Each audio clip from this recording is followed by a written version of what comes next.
자기 분야에서 대성한 어느 골드미스가 일에 몰두하다가 혼기를 놓쳐 아주 늦은 나이에 연하의 남자를 만나 결혼을 하고 아이를 하나 낳았는데, 이 남자가 아내의 재산에 기대어 일은 하지 않고 골프나 치러 다니다가 젊은 여자와 눈이 맞는 바람에 결국 이혼을 하고 말았습니다.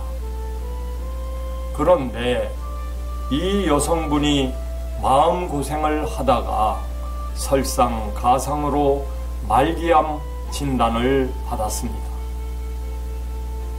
문제는 자기가 사망하면 엄청난 재산을 물려받을 자녀가 아직 미성년자이기 때문에 애 아빠가 친권자로서 자녀의 재산 관리권을 갖고 다른 여자와 재혼할 경우 피땀 흘려가며 고생고생해서 모은 자기 전 재산과 눈에 넣어도 아프지 않을 금쪽 같은 자기 새끼의 운명이 어떻게 되는 것이냐, 피가 거꾸로 솟는 심정이라며 내가 설 땅은 어디냐고 울며 상담을 해왔습니다. 마음 아픈 일이지만 너무 상심할 것도 아닙니다. 친권 및 후견 제도와 유언 공증 제도를 이용하면 해결책이 없는 것도 아니기 때문입니다. 우선 결론만 얘기하자면 미성년 후견인 지정 유언 공증을 해놓으면 모든 것이 차단됩니다.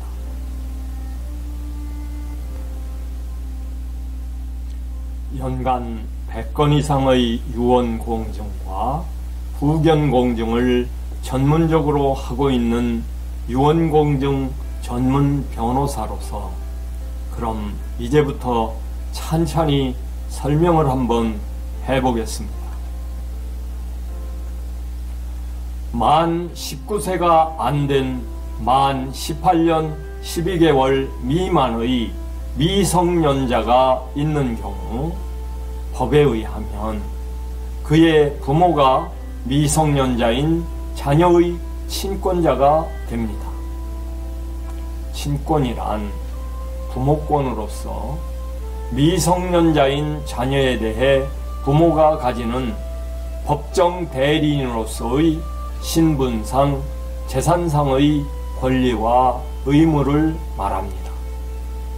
즉, 신분에 관한 권리, 의무란 친권자는 자녀가 거주할 장소를 지정하고 자녀를 보호하고 교양할 권리, 의무가 있으며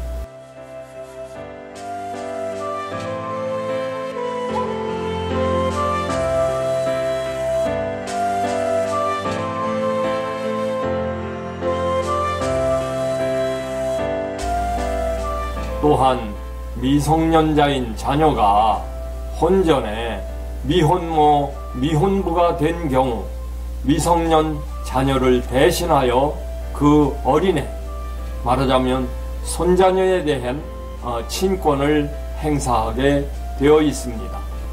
미성년 자녀의 재산에 관한 권리, 의무란 친권자는 미성년자인 자녀 명의의 재산을 관리하며 부동산, 매매, 임대차, 예금, 입출금 등 재산에 관한 법률 행위에 대하여 대리권 위임장 없이 그 자녀를 대리할 수 있습니다.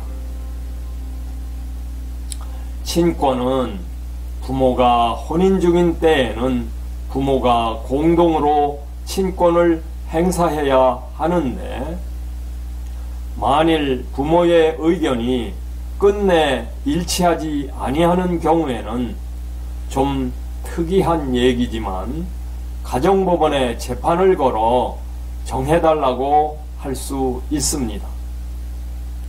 물론 그렇게 다투는 경우가 아니라 부모의 일방이 질병, 연락 두절 등으로 친권을 행사할 수 없을 때에는 나머지 부모 혼자서 친권을 행사해도 됩니다.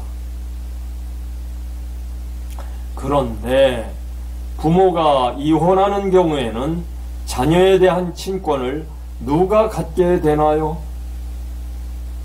협의 이혼 시에는 부모의 협의로 친권자를 정하여야 하고, 협의할 수 없거나 협의가 이루어지지 아니하거나 재판상 이혼의 경우에는 가정법원이 친권자를 지정해 줍니다.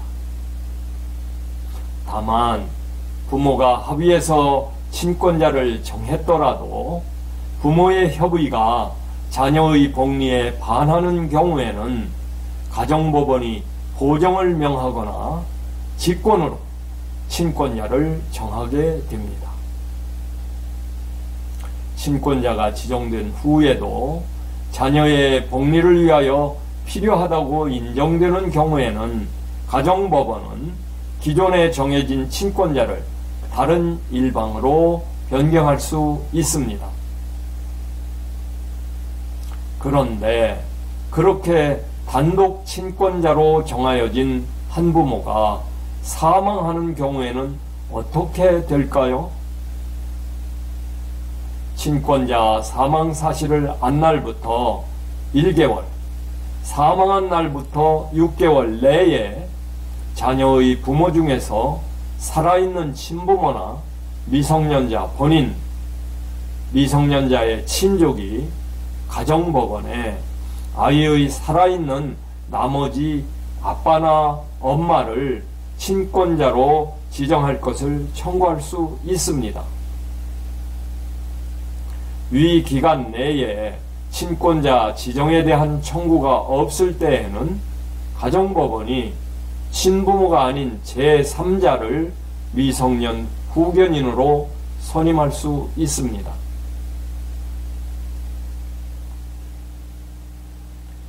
그런데 그렇게 예기치 않은 엉뚱한 사람이 후견인이 되어 아이를 돌보는 게 싫으면 어떻게 해야 하나요? 그게 바로 유언 공증을 통해 미리 미성년 후견인 지정을 해놓는 방법입니다.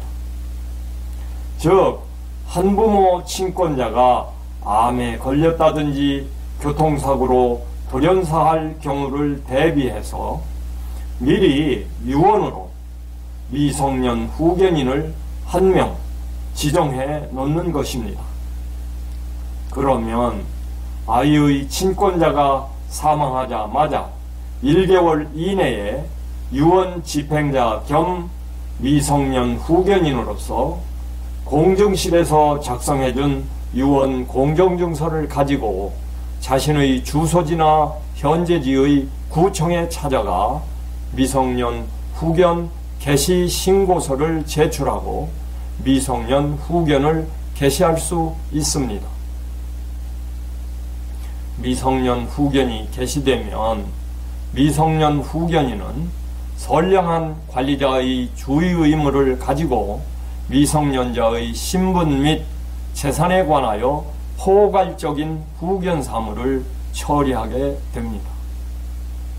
즉, 미성년 후견인은 피후견인의 보호, 교양, 거소, 지정 등 신분사항에 관해서 친권자와 같은 권리와 의무가 있습니다. 또한 미성년 후견인은 피후견인인 미성년자의 재산을 관리하고 그 재산에 관한 법률 행위에 대해 미성년자를 대리합니다. 만일 친권자가 미성년 후견 감독인까지 유언공증으로 지정해 놓는다면 미성년자의 후견인은 후견 감독인의 견제적 크로스 체크를 받으며 아이를 돌봐야 합니다. 즉, 미성년 후견 감독인은 후견인의 사무를 감독하며 미성년자의 신상이나 재산에 급박한 사정이 있는 경우 그의 보호를 위해 필요한 행위 또는 처분을 할 수 있으며, 후견인과 피후견인인 미성년자 사이에 이해가 상반되는 행위에 관하여는 미성년 후견 감독인이 미성년자를 대리하게 됩니다. 미성년 후견 감독인은 언제든지 후견인에게 후견 임무 수행에 관한 보고와 재산 목록의 제출을 요구할 수 있고, 미성년자의 재산 상황을 조사할 수 있습니다. 거기에다가 미성년 후견인이 영업에 관한 행위나 금전을 빌리는 행위, 의무만을 부담하는 행위, 부동산 또는 중요한 재산에 관한 권리의 득실 변경을 목적으로 하는 행위, 소송 행위, 상속의 승인, 한정 승인 또는 상속 포기, 그리고 상속재산 분할에 관한 협의와 같은 그런 행위를 할 경우에 대해서 미성년자를 대리하거나 동의를 해줄 경우에는 후견인 단독으로 처리하지 못하고 반드시 미성년 후견 감독인의 동의를 받아야 합니다. 엄격한 아주 견제장치가 되는 것이지요. 미성년 후견인의 수는 성년 후견인의 경우와는 달리 자연인 한 명만 세울 수 있고, 미성년 후견 감독인은 여러 명 세울 수도 있습니다. 미성년 후견 감독인으로 지정된 사람은 아이의 친권자가 사망한 1개월 이내에 공증실에서 작성해준 유언 공정증서를 가지고 자신의 주소지나 현재지의 구청에 찾아가 미성년 후견 감독 개시 신고서를 제출하고 미성년 후견 감독을 개시할 수 있습니다. 미성년 후견인이나 미성년 후견 감독인을 지정하는 유언 공증을 받으려면 어떻게 해야 하나요? 유언자, 유언 집행자와 증인 2명이 가족관계 증명서, 주민등록 등본을 미리 공증실에 제출한 다음 공증실에서 결격사유 신원조회를 거친 이틀 뒤에 유언자와 증인 2명이 신분증 막도장을 가지고 공증실에 합석하면 15분 내지 20분 만에 다 끝납니다. 아주 유익한 제도가 바로 이 유언 공증 제도가 아닐 수 없습니다.